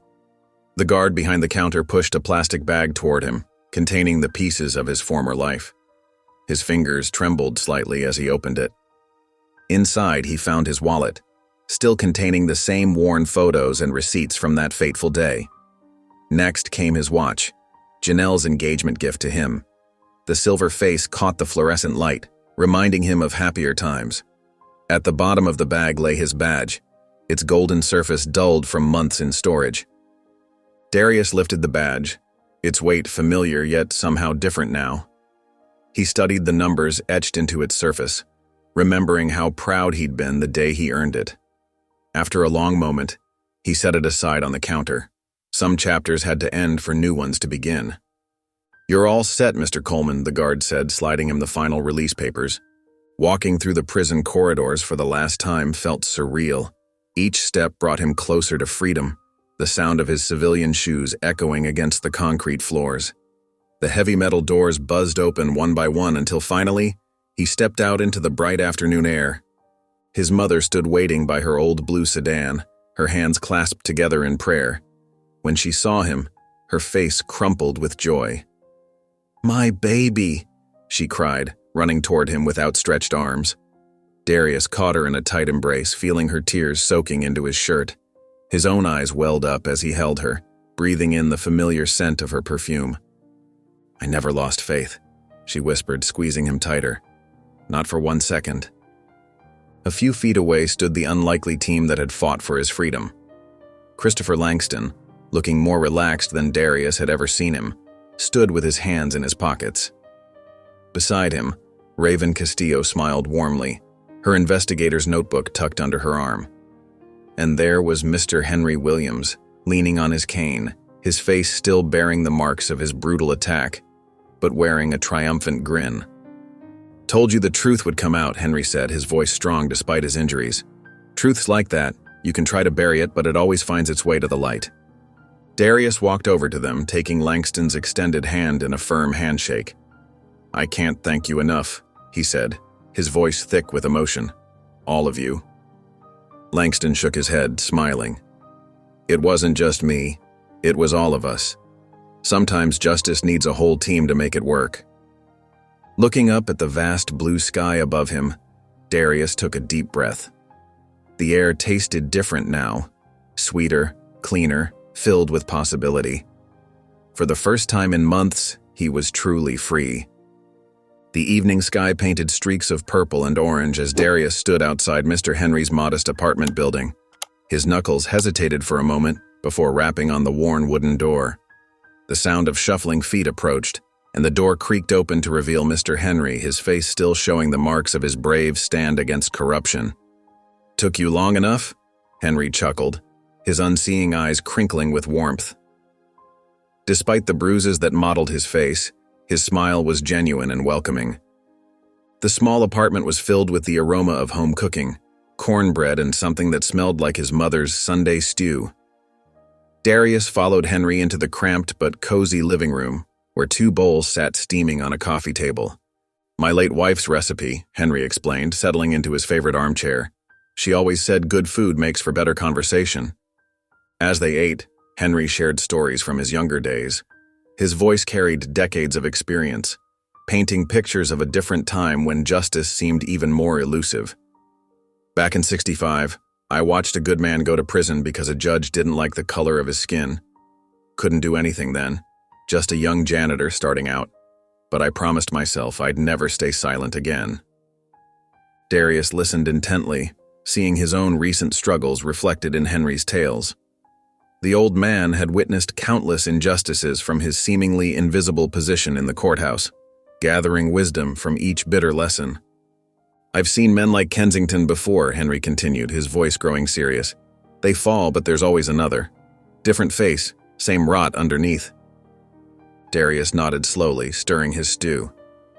"Then we keep fighting." The weight of those words hung in the air between them. Henry's unseeing eyes seemed to look right through him, reading his determination. "The system doesn't change just because one corrupt judge goes down," Henry said, leaning forward in his chair. "But every time someone stands up, every time someone refuses to look away, that's when real change happens. Small steps, but they matter." Darius thought about his badge, still sitting in that plastic bag from the prison. He thought about all the officers who'd turned their backs on him, about Janelle walking away, about his mother's tears. But he also thought about Langston's determination, Raven's tireless work, and this blind janitor who'd risked everything to tell the truth. Henry reached out, finding Darius's shoulder with surprising accuracy. "You got your life back, son. What are you going to do with it?" Darius sat quietly, the question echoing in his mind. The answer was already forming in his heart, but he didn't speak it aloud. The morning sun streamed through the precinct's windows as Darius Coleman stepped through the familiar glass doors. His heart pounded against his chest, each step echoing in his ears. The bustling station fell eerily quiet. Officers who once shared coffee and jokes with him suddenly found their paperwork fascinating. Some whispered behind cupped hands, while others simply turned away. The same desk where he'd written countless reports now felt like a monument to betrayal. His eyes swept across the room, taking in the familiar sights and smells: coffee, printer ink, and floor cleaner. But everything felt different now, tainted by memories of being dragged through these same halls in handcuffs. Near the entrance, Officer Bill Sanders stood awkwardly, his hands shoved deep in his pockets. Their eyes met, and Sanders' face flushed red with shame. After a moment's hesitation, he walked toward Darius, each step seeming to cost him tremendous effort. "I should have stood up for you," Sanders said, his voice barely above a whisper. His eyes darted around, checking if others were watching. I was scared, Darius. Scared of losing everything I worked for. Scared of what they'd do to me if I spoke up." Darius stood perfectly still, his face a mask of controlled emotion. The words hung between them like a heavy curtain. The clock on the wall ticked loudly in the silence, marking each uncomfortable second. "I needed a friend, Bill," Darius finally said, his voice steady but filled with hurt. "And you left me to rot." Sanders nodded, running a hand through his graying hair. "I know. God, I know. If there's ever a way I can make it right." Darius studied his former partner's face, the man who'd shared meals with him, watched his back during dangerous calls, but abandoned him when it mattered most. He took a deep breath, letting the anger and disappointment wash through him. "You can't change the past," Darius said firmly, "but you can decide who you are moving forward." Sanders blinked rapidly, fighting back tears. He opened his mouth to speak, but no words came out. As Darius turned to leave, his shoes squeaking slightly on the polished floor, Sanders found his voice. "Are you coming back to the force?" he called out. Darius didn't answer. He kept walking, leaving Sanders and his question hanging in the air behind him. The afternoon sun filtered through the cafe's large windows, casting warm patches of light across the wooden tables. Darius sat alone, his coffee growing cold as he stirred it mindlessly. The events of the past few months weighed heavily on his mind. The betrayal, the isolation, the fight for justice. The cafe buzzed with quiet conversation and the gentle hum of coffee machines. Darius? His hand froze mid-stir. He knew that voice. It had haunted his dreams during those long nights in his prison cell. Slowly, he turned to see Janelle standing there, wearing the blue dress he had always loved. Her hands were clasped tightly together, uncertainty written across her face. Can I sit down?" she asked, her voice barely above a whisper. Darius nodded silently, watching as she slid into the chair across from him. Her hands trembled as she placed them on the table. "I was wrong," Janelle said, her voice cracking with emotion. "I should have believed you. I should have stood by you." Tears welled up in her eyes. "I was scared, Darius. Everything was falling apart and I didn't know what to do." Darius looked down at his coffee, remembering the night she left, her packed bags by the door. The pain felt fresh again, like a wound reopened. "I never stopped loving you," she continued, reaching across the table but stopping short of touching his hand. "Every day, I thought about you. Every night I wondered if you were okay." "I thought you'd fight for me," Darius said softly, finally meeting her eyes. "When everyone else turned their backs, I thought at least you would stay. But you walked away, Janelle. You walked away when I needed you most." A tear rolled down Janelle's cheek. "I want to fix this," she pleaded. "I want us back. We can start over, rebuild what we had. I know I hurt you, but please, give me another chance." Darius studied her face, the face he'd once known better than his own. He remembered their shared dreams, their plans for the future, the life they were supposed to build together. But he also remembered the crushing weight of her absence during his darkest hours. "When I was in that cell," he said, his voice steady but heavy with emotion, "I had a lot of time to think. About loyalty, about trust, about who stands with you when the whole world is against you." Janelle wiped her tears with trembling fingers. "I know I failed you. But people make mistakes, Darius. We can learn from them, grow stronger." Darius stood up slowly, reaching into his pocket for his wallet. He placed some money on the table for his coffee, then looked at Janelle one final time. Her eyes were pleading, hopeful. "I don't think we can go back," he said quietly. He turned and walked away, leaving Janelle sitting there, tears streaming down her face. The cafe door chimed softly as he stepped out into the afternoon sun. The evening sun cast long shadows across the familiar driveway as Darius pulled up to his childhood home. The porch light glowed warmly, a beacon of comfort he'd desperately missed during his time behind bars. His mother, Evelyn, stood in the doorway, her silhouette a picture of unconditional love and steadfast faith. "Come here, baby," she called out, opening her arms wide. Darius climbed the worn wooden steps, each creak bringing back memories of happier times. When he reached her, Evelyn wrapped him in an embrace so tight it made his chest ache. She smelled like vanilla and cinnamon, the same comforting scent from his childhood. "Mama," he whispered, his voice thick with emotion. Inside, the house was filled with the aroma of his favorite meal, her famous pot roast with butter beans and cornbread. The kitchen counter was lined with dishes he remembered from Sunday dinners and celebrations. It had been months since she'd cooked this meal, not since before his arrest. "Sit down, baby," Evelyn said, pulling out his usual chair at the dinner table. "Let your mama take care of you tonight." They filled their plates, and for a few moments they ate in comfortable silence. The familiar taste of home-cooked food brought tears to Darius's eyes. He'd dreamed of this moment during those long nights in his cell. "You never doubted me, Mama," Darius said finally, setting down his fork. "Even when everyone else did. Janelle, my partner, the whole department, you stood by me." Evelyn reached across the table, taking his hand in hers. Her palm was warm and soft against his skin. "Because you are my son," she said simply, her eyes shining with pride and love. "And I knew the truth would come out. God doesn't let lies stand forever." Darius squeezed her hand, remembering how she'd visited him every week in prison, bringing her Bible and unwavering faith. "I don't know what I would have done without you, Mama." "You would have survived," she said firmly, "because that's who you are. You're strong, baby. Always have been." They continued eating, sharing memories and quiet moments between bites. Evelyn told him about the prayer circle at church that had kept him in their thoughts.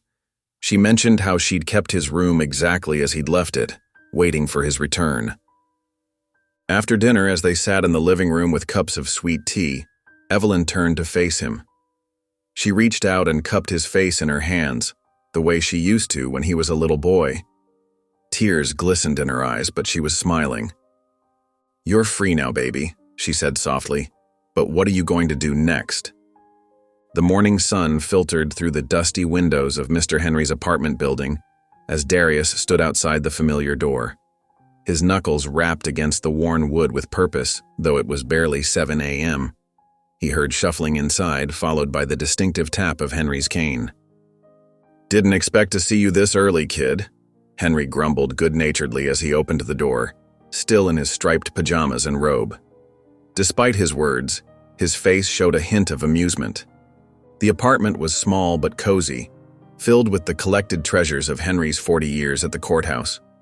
Old law books lined the shelves, their spines cracked and faded. A worn armchair sat in the corner, clearly Henry's favorite spot, with a small radio perched on the table beside it. The furniture showed its age, but everything was meticulously clean and organized. Darius settled onto the weathered couch while Henry made his way to his armchair, moving carefully as his injuries from the attack were still healing.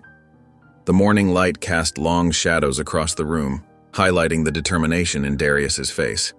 "I need your help," Darius said, leaning forward with his elbows on his knees. His voice carried the weight of someone who had made an important decision. "I can't just go back to life like nothing happened." Henry's face softened into a knowing smile. He adjusted his position in the chair, wincing slightly from his bruised ribs. "You want to change things, don't you?" "I do," Darius admitted, running a hand over his face. His eyes swept across the room, taking in the law books, the newspaper clippings about justice reform pinned to one wall. "The system is broken. We both know that. What happened to me, it's happening to others too. People without anyone to fight for them." Henry chuckled, leaning back in his chair. His fingers drummed thoughtfully on his cane. "Then let's get to work." The morning light grew stronger, filling the small living room with warmth. Henry reached for his coffee cup, a small smirk playing on his lips. "You ready for a fight, son?" Darius smiled, his first genuine smile in weeks. "I was born ready." The fluorescent lights of the community center buzzed overhead as Darius adjusted his tie for the 10th time. His reflection in the backstage mirror showed a man transformed, not broken by injustice, but strengthened by it. The muffled sounds of the gathering crowd filtered through the heavy curtains. "Nervous?" Mr. Henry's warm voice came from behind him, followed by the tap of his cane on the floor. The older man's face still bore fading bruises from the attack, but his eyes sparkled with pride. Darius let out a shaky laugh. "I've faced prison, corruption, and betrayal. But a microphone? Yeah, that's terrifying." He tugged at his collar, feeling the weight of what he was about to do. "Just speak from your heart, son," Mr. Henry said, placing a firm hand on Darius's shoulder. "That's all these people need to hear." Through a gap in the curtain, Darius could see the packed room. Local news cameras stood ready. Community activists held signs demanding justice reform. Regular citizens filled every chair, their faces expectant. His mother sat in the front row, clutching her Bible and beaming. Taking one final deep breath, Darius stepped onto the stage. The lights felt hot on his face as applause erupted through the room. He gripped the podium, steadying himself. "The system failed me," he began, his voice stronger than he expected. "But I am not the only one." The room fell silent, hanging on his words. How many more innocent men and women sit in prison cells because someone decided their lives didn't matter? His voice cracked slightly with emotion. "I was lucky. I had people who fought for me. But luck should never be a requirement for justice." Heads nodded throughout the crowd. Some people wiped tears from their eyes. Others called out in agreement. "We need real change," Darius continued, gaining confidence. "Not just words, not just promises, but action." Judge Kensington's corruption wasn't an isolated incident. It was a symptom of a broken system. The crowd erupted in applause. Darius saw his mother dabbing her eyes with a tissue. Mr. Henry stood at the back of the room, smiling broadly. "I stand before you today not just as a man who was wronged, but as someone who refuses to let that wrong be the end of the story. We need accountability, we need transparency, and most importantly, we need to fight for those who can't fight for themselves." The applause grew louder. People rose to their feet. Camera flashes popped throughout the room. As Darius stepped down from the stage, reporters surged forward, microphones extended. "Mr. Coleman, what's your next step? Are you planning legal action? Will you return to law enforcement?" Darius simply smiled at the cameras. "You'll see." The evening air carried a gentle breeze as Darius and Mr. Henry walked through their old neighborhood. Street lamps cast long shadows across familiar sidewalks, past the corner store where Darius used to buy candy as a kid, and the barbershop where neighborhood men still gathered to debate politics and sports. Mr. Henry's cane tapped rhythmically against the concrete, his steps slower but deliberate. Despite his injuries from the attack, he insisted on walking. "Good for the soul," he'd said when Darius offered to drive. They stopped in front of St. Michael's Church. its weathered brick facade a testament to decades of faithful service to the community. The concrete steps, cracked and worn smooth by countless footsteps, seemed to welcome them like an old friend. "Need a rest?" Darius asked, noticing Henry's slight grimace. "Don't baby me, boy," Henry chuckled, but lowered himself carefully onto the steps. Darius joined him, feeling the cool concrete through his suit pants. Above them, stars peeked through the city's light pollution. A police siren wailed in the distance, and somewhere down the block, children's laughter floated on the evening air. "I never thought I'd be here again," Darius admitted, his voice quiet. "After everything, the arrest, the trial, the betrayals, there were moments in that cell when I thought it was over." Henry nodded, running his hand along the rough surface of the step. "Used to clean these steps every Sunday morning," he remembered. 40 years of service and you learn something. Life's funny like that. Kicks you down, then asks what you're going to do about it." Darius looked at the old church doors, remembering how his mother used to drag him to Sunday service. He'd complained then, but now those memories felt precious, like photographs preserved in amber. "You know what's strange?" Darius said, loosening his tie. "For the first time since this whole mess started, I'm not afraid of what comes next. It's like everything that happened was leading to this moment."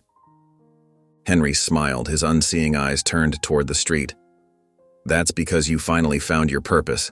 Sometimes the worst storms blow us right where we need to be."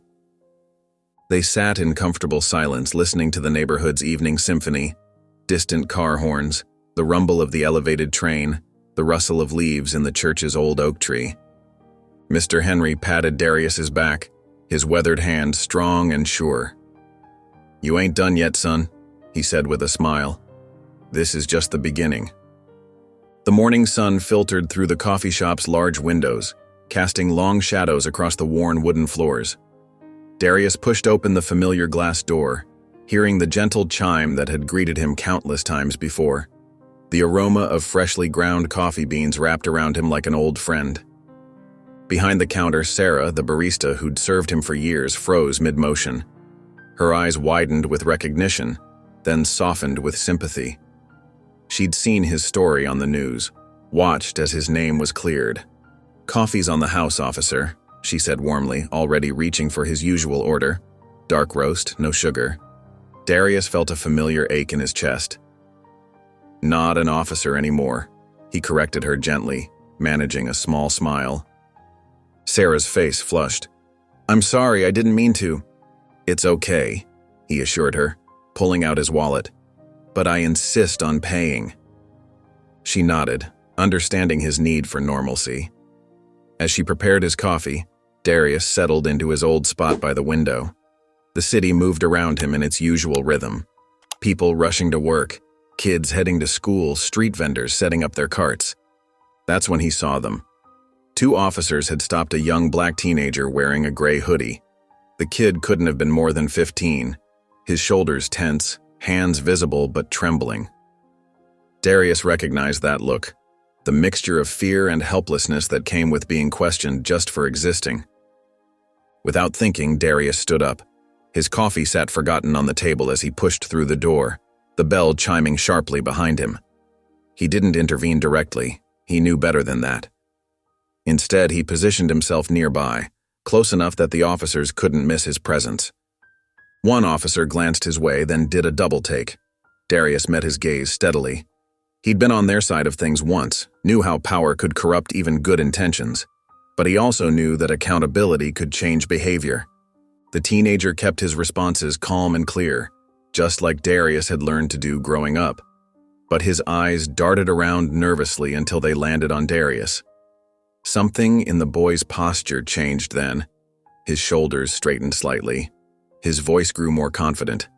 The officer's questions became less aggressive, their stance less threatening. Whether it was Darius's presence or their own conscience, they soon ran out of reasons to hold the kid. "You're free to go," the taller officer said, stepping back. The teenager didn't run, though Darius could tell he wanted to. He walked away with measured steps, the way black parents taught their children. As he passed Darius, he gave a slight nod, a gesture of silent gratitude that spoke volumes. Darius nodded back, his heart heavy with understanding. The exchange lasted only seconds, but it reinforced everything he'd been fighting for.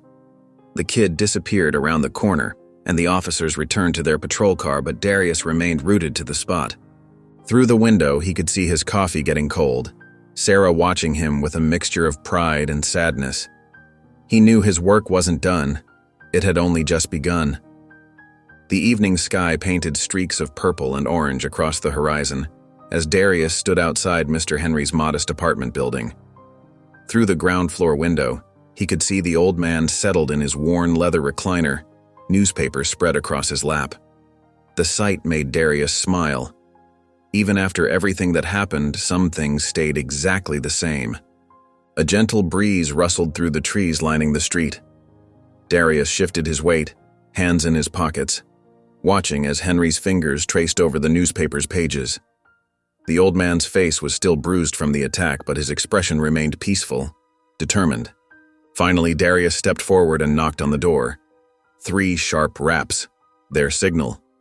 "Come on in," Henry called out, his gravelly voice carrying through the thin door. "Unless you're selling something, then keep walking." Darius chuckled as he entered. The apartment smelled like coffee and old books, a comforting combination he'd grown to associate with wisdom and safety. Henry didn't move from his chair, but his unseeing eyes turned toward the door with perfect accuracy. "Knew it was you?" Henry said.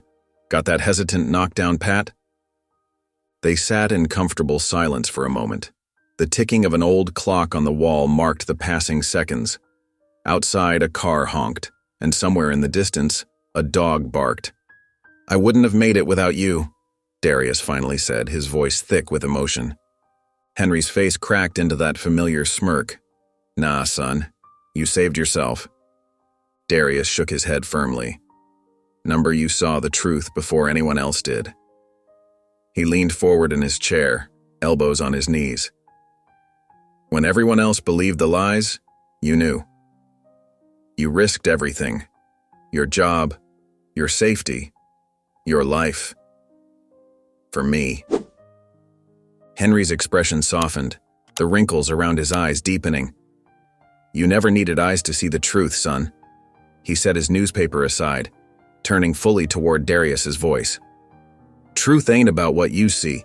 It's about what you know in your heart." Darius grinned, shaking his head. "You always got a lesson, don't you?" Henry's laugh filled the small room, warm and genuine. "Somebody's got to keep you in line." Standing up, Darius took one last look at the man who had changed his life, the blind janitor who had seen more clearly than anyone else. Henry remained in his chair, a slight smile playing on his lips, as Darius stepped out into the night. If you enjoyed the story of Darius, I handpicked this next story that you will enjoy. Please don't miss this one. Click here to watch it.